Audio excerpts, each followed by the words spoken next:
Hi everybody, today is August 10th, 2012. Alarms sound over world food supply as drought wilts U.S. Corn Belt. The U.S. government on Friday slashed estimates for global food supply as deepening drought withers corn and soybean crops in America's heartland. Scary situation, one analysis says. A historic Midwest drought prompted the U.S. government on Friday to slash supply estimates for nearly everything in the U.S. cornucopia, including corn, soybean, and sorghum, a move that caused commodity prices to jump and concerns about the state of the global food cupboard to rise. U.S. corn and soybeans are critical to global food supplies because they are used for food, feed, cooking oil, and even motor fuel. They're even used in soda.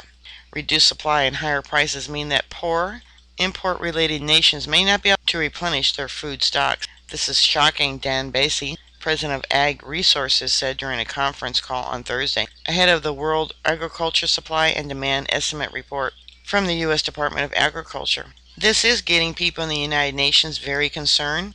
The poor in the world are going to see tremendous pressure on their budgetary expenditure for calories. This has become a very scary situation, particularly for those in the world who are impoverished. With the release of Global Supply and Demand Report Friday, the price on commodities exchange in Chicago rose to an all-time high for corn and soybeans, the hardest hit crops so far. The estimate for the U.S. corn crop is at its lowest level since 1995-96, when many fewer acres were planted.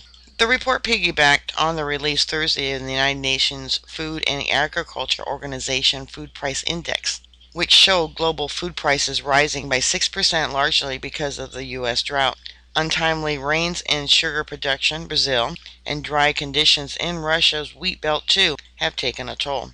Russia has already told its exporters they will not be sending wheat this year.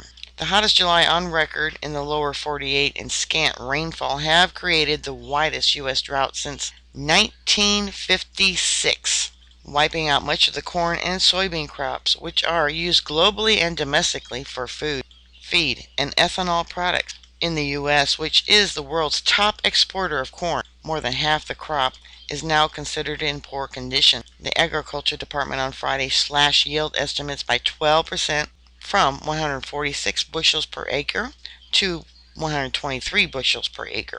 The American farmers had planted the largest corn crop ever this year in response to high commodity prices and high global demand. The U.S. was supposed to be swimming in corn this fall. Instead, the harvest will be a train wreck. Kelly Weisbrook, a fund manager for Harvest Capital Strategies, tells Reuters News Service. Higher commodity prices mean poorer countries will import much less, putting millions of people on the lower rung of the global food chain in jeopardy, and potentially creating a situation similar to the food crisis in 2007 and 8. In all, estimates for this year's global grain supply are down by 180 million metric tons, enough to fill about 360 supertankers to the brim. This is not some gentle monthly wake-up call, Oxfam spokesman Colin Roach told the press after the latest figures were released. It's the same global alarm that's been screaming at us since 2008. These new figures prove that the world's food supply cannot cope on crumbling foundations. The combination of rising prices and expected low reserves mean the world is facing double danger. A May report from the National Intelligence Council, an advisor on the federal government, suggests that countries that depend on food import, Pakistan, Bangladesh, Sudan, South Sudan, and Egypt, to name a few, are vulnerable to social unrest should food prices rise too high. In the previous world food shortage, some 60 food riots erupted across the globe, the U.S. State Department has reported. The drought is serving to highlight the importance and vulnerability of the U.S. Corn Belt as it relates to global food supply. More specifically, the situation has focused new criticism on U.S. ethanol production mandates, which require that 40% of the already poor food crop go towards refining the coarse grain into car fuel. The mandates were put in place over the past decade to help cut greenhouse gas emissions and to make the U.S. more energy independent. So far, President Obama has said he's not considering waiving the mandate. An immediate temporary suspension of that ethanol mandate would give some reprise to the market and allow more of the crop to be channeled through food and feed uses. Director General of the UN Food and Agriculture Organization wrote recently in the London Financial Times. Government economics expect corn prices to rise to a record $9 a bushel, up from a $6 bushel estimate in early July. But private ag economists suggest that the drought is worse than advertised and that prices could go even higher. Extrapolating from prices peaks set in 1973, a year when corn and soybean supply was about as tight as it is today, and adding current demands, Terry Rochensacks of Hightower Report concluded that corn prices could go as high as $17 a bushel, and soybean prices could top $50 a bushel. If you guys don't stock up now on food, you are fools. And don't tell me you don't have the extra money to do that.